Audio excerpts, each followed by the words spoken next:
Hello my dear students, आज हम लोग 10th में फेडरलिज्म चैप्टर को समझेंगे समराइज रूप में। सबसे पहले देखेंगे कि जो फेडरलिज्म है क्या चीज़। तो फेडरलिज्म, फेडरेशन का मतलब होता है एक साथ आना, एक साथ आकर के जुड़ना। लेकिन जो फेडरलिज्म है वो इस एक प्रकार की पॉलिटिकल व्यवस्था है, जैसे कि एक व्यक्ति सारे कामों को नहीं कर सकता। अगर वो खुद ही सारे कामों को करने पे आ जाएगा तो सारे काम जो है ठीक से एग्जीक्यूट नहीं हो पाएंगे, तो काम को डिवाइड करना पड़ता है। ठीक उसी प्रकार से जो हमारी सरकार होती है सारी की सारी शक्तियों को अपने पास नहीं रख सकती है, तो वो थोड़ा थोड़ा काम डिवाइड कर देती है। तो अपने जो काम होते हैं उसको 2 स्तर या 3 स्तर पर डिवाइड कर देती है। तो केंद्र की सरकार, राज्य की सरकार या जो है लोकल गवर्नमेंट होती हैं जो कि इन कार्यों का निर्वहन करती हैं। तो फेडरलिज्म एक इस प्रकार का प्रिंसिपल है जिसमें कई प्रकार के जो डाइवर्स जो है कंट्रीज़ होते हैं जो पावर को मैनेज करने का काम करते हैं। और इसमें जो मीनिंग ऑफ फेडरलिज्म है अगर हम लोग समझें तो यहाँ पर सेंटर जो होता है, जो केंद्र होता है, एक प्रकार की नेशनल अथॉरिटी होती है, और वहीं पर बहुत सारी रिलीजियस जो है रीजनल गवर्नमेंट होती हैं, क्षेत्रीय सरकारें होती हैं। जैसे कि आप ये समझिए कि आप किसी एक इलाके में रहते हैं, वहाँ की जो लोकल प्रॉब्लम है वो सरकार तक कैसे पहुँचेगी, तो उसको पहुँचाने का क्या जरिया है। तो जो आपके क्षेत्र का विधायक है, वो जो एमएलए है, वो आपकी बात को पहुँचाएगा कहाँ पर, विधानमंडल में।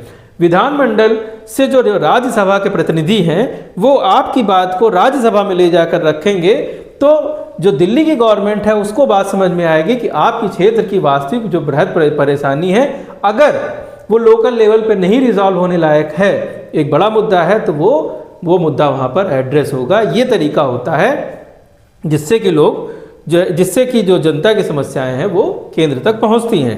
तो इसमें कई सारे इसके जो है, एक तो पावर शेयरिंग हो गई, दूसरी बात है कि यहाँ पर जो है बैलेंस बनाया जाता है यूनिटी एंड डाइवर्सिटी का, क्योंकि बहुत सारे क्षेत्र हैं, बहुत सारे धर्म हैं, बहुत सारे जो है भाषाएं हैं, सबका संतुलन बना करके रखना है। और इस सारे संतुलन में लोकल सेल्फ रूल के साथ साथ नेशनल इंटीग्रेशन की भी ज़रूरत होती है। जैसे मान लीजिए कि केंद्र की सरकार ने मनरेगा की योजना चलाई, अब उस मनरेगा की योजना को राज्य सरकार लागू कर रही है या नहीं लागू कर रही, इसका चेक एंड बैलेंस करना पड़ेगा। तो वहाँ पर केंद्र सरकार ने राज्यपाल को बिठाया, राज्यपाल उसका प्रतिनिधि है। अगर केंद्र सरकार वहाँ पर इस योजना को नहीं लागू करेगी तो गवर्नर उसको आदेश देगा कि आपको इस योजना को लागू करना है। या जो मुफ्त खाद्यान्न वितरण है हो सकता है ना हो रहा हो, तो जो सरकार की जो छवि है खराब होगी, तो राज्यपाल वहाँ पे आदेशित करेगा कि नहीं, आपको इस काम को करना है।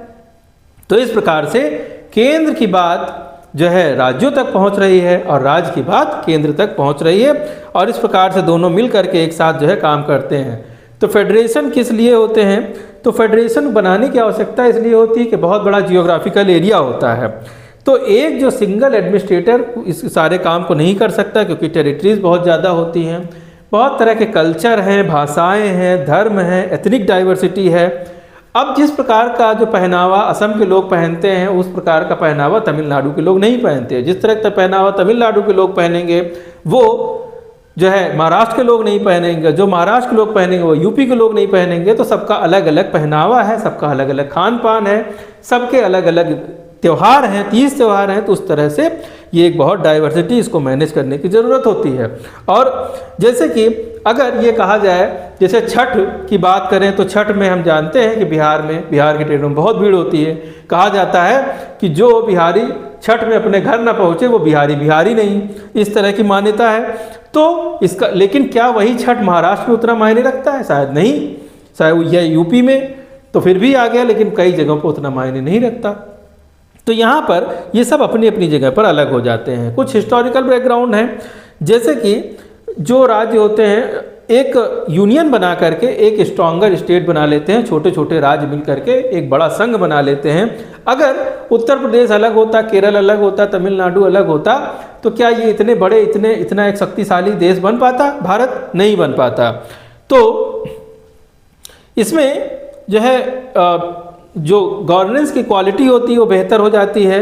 लोकल गवर्नमेंट जो होती है वो लोकल इश्यूज़ को बेहतर समझती है, इसलिए लोकल गवर्नमेंट की भी ज़रूरत होती है।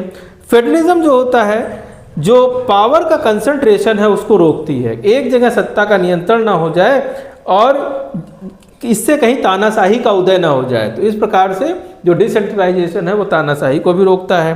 तो फेडरलिज्म में ऐसी कौन कौन सी बातें होती हैं, कौन कौन से मेन फीचर्स होते हैं, वो हम पहली बात फेडरलिज्म को कैसे जो है क्लियर किया जा सकता है। तो पहली बात हो गई कि 2 या 2 से अधिक लेवल की गवर्नमेंट होती हैं, जैसे कि नेशनल गवर्नमेंट, स्टेट गवर्नमेंट और लोकल गवर्नमेंट, जिसको हम लोग पिछले टर्म में भी समझ चुके हैं। अगला है कॉन्स्टिट्यूशनल जो है डिवीज़न ऑफ पावर है। तो यहाँ पे ये यूनिटरी जो है, यहाँ पे पहली बात तो संविधान जो है लिख दिया गया है जिससे किसी प्रकार की कोई दिक्कत ना हो, समझने में क्लियर रहे। इसके अलावा कॉन्स्टिट्यूशन ने जो सुप्रीमेसी दी है वो कॉन्स्टिट्यूशनल सुप्रीमेसी है। तो सबसे सुप्रीम क्या है, हमारे देश का संविधान है, और उसको इंटरप्रेट करने की जो ताकत दी गई है वो जुडिशरी को दी गई है। जुडिशरी क्या करेगी, ये जो कॉन्स्टिट्यूशन का उसका इंटरप्रिटेशन करेगी। अगर कहीं केंद्र या राज्य के बीच में कोई दिक्कत होती है या अधिकारों को, किसी के अधिकारों का हनन होता है, छीना जाता है, तो उसको इंटरप्रेट करने का काम जुडिशरी करती है। साथ ही साथ फाइनेंशियल ऑटोनॉमी दी जाती है। जो वित्त है, जैसे उत्तर प्रदेश की सरकार का एक अलग बजट बनेगा, यूनियन गवर्नमेंट का एक अलग बजट बनेगा, इसमें कुछ ग्रांट इन एड या और भी व्यवस्थाएं होती हैं, मगर फिर भी दोनों के टैक्सेशन अलग हैं और दोनों अपने अपने हिसाब से जो है पैसे को खर्चा कर सकती हैं। तो कहीं पर डेफिसिट बजट बनता है, कहीं पर सरप्लस बजट बनता है। इसके अलावा बाईकार्मल लेजिस्लेचर होता है, कहीं बहुत सारे फेडरेशन में 2 हाउसेस होते हैं। तो जैसे भारत की अगर बात करें तो भारत में एक राज्यसभा है और दूसरी जो है लोकसभा होती है। तो फेडरेशन बनाने के जो तरीके होते हैं वो किस तरह से हो सकते हैं, या तो आ करके मिले हों एक फेडरेशन बना के, जिसमें इंडिपेंडेंट वॉलेंट्री जो स्टेट्स थे वो आकर के मिले और फेडरेशन बनाए, जैसा कि यूएसए, स्विट्जरलैंड, ऑस्ट्रेलिया में बने। और यहाँ पे स्टेट क्या होगा, पावरफुल हो जाएगा और केंद्र जो है वीक होगा थोड़ा उस मामले में। और ये एक प्रकार का पावर शेयरिंग अरेंजमेंट है। दूसरा जो फेडरेशन है, जैसा कि भारत में है कि एक बड़ा देश है और अपनी जो सत्ता है उसको थोड़ा थोड़ा सा बांट दे, और जिससे कि जो है जो यूनिटी है वो भी मेंटेन रहे और जो वर्किंग है एडमिनिस्ट्रेशन है वो भी आसानी से चलता रहे, जैसे इंडिया, बेल्जियम, स्पेन। तो यहाँ पे सेंट्रल गवर्नमेंट की जो ताकत होती है वो ज़्यादा है। रेजिडुअरी पावर जो होती हैं वो केंद्र सरकार को दी जाती हैं, कि ये रेजिडुअरी पावर वो होती हैं जिनके ऊपर कानून नहीं बने हैं या कोई नया मुद्दा है। तो स्टेट जो हो सकता है, स्टेट में भी अनइक्वल पावर होती हैं, और यहाँ पे जो है यहाँ पे जो विविधता होती है उसको बैलेंस करने के लिए ये काम किया जाता है। अब भारत में जो फेडरलिज्म है वो किस प्रकार से उसको बैलेंस किया गया है, तो भारत में जो कॉन्स्टिट्यूशनल लिस्ट है, 7वां शेड्यूल जो है वो इसके बारे में बताता है कि भारत में कुल मिलाकर कितने सब्जेक्ट कौन कंट्रोल करेगा। तो यूनियन लिस्ट में 97 सब्जेक्ट हैं जो कि यूनियन गवर्नमेंट, केंद्र की सरकार जो है रेगुलेट करती है, जिसमें defence, foreign affairs, currency, banking, railway, atomic energy, ये सब होती हैं, जो कि बहुत ही ज़्यादा विशेष मुद्दे होते हैं जिनको राज्य को नहीं दिया जा सकता। वहीं पर 66 सब्जेक्ट हैं जो कि राज्य मेंटेन करती है, जैसे कि पुलिस है, एग्रीकल्चर है, इरिगेशन है, इंटरटेनमेंट है, ट्रेड एंड कॉमर्स है, ये सब राज्य की सरकारें मैनेज करती हैं। वहीं पर कॉन्करेंट लिस्ट में 47 सब्जेक्ट हैं। कॉन्करेंट लिस्ट वो लिस्ट होती है जिसके ऊपर दोनों ही कानून बना सकते हैं, राज्य भी केंद्र भी, जैसे कि education, marriage and divorce, forest, trade union, इन सब के ऊपर दोनों ही कानून बना सकते हैं। रेजिडुअरी पावर जिसकी अभी हमने बात की थी, ये वो विषय हैं जो संविधान लिखते समय थे ही नहीं, जैसे कि साइबर फ्रॉड, ये हैकिंग, ये सब चीज़ें उस समय नहीं थी, तो उसके ऊपर कानून नहीं बनाया जा सकता। तो अब कानून बनाने की जरूरत पड़ेगी, तो उसमें कानून बनाएगा केंद्र और राज्य उसको इम्प्लीमेंट करेगा। तो जो भारत में जो फेडरल इंस्टीट्यूशन है, यहाँ पर जो फेडरेशन है वो कई प्रकार से प्रैक्टिस किया जाता है। लिंग्विस्टिक स्टेट्स हैं, तो भारत में सबसे पहले जो राज्यों के जो है भाषाई आधार पे राज्यों की मांग शुरू की गई, जैसे कि आंध्र प्रदेश में। तो आंध्र प्रदेश में सबसे पहले भाषाई आधार पर जो है मांग शुरू की जाती है। बाद में 1956 में एक जो है सर्वे कराया जाता है, जिसमें हमारे जो बहुत सारे राज्य थे उनको जो है भाषाओं के आधार पर बांटा गया, जैसे कि हरियाणा और पंजाब।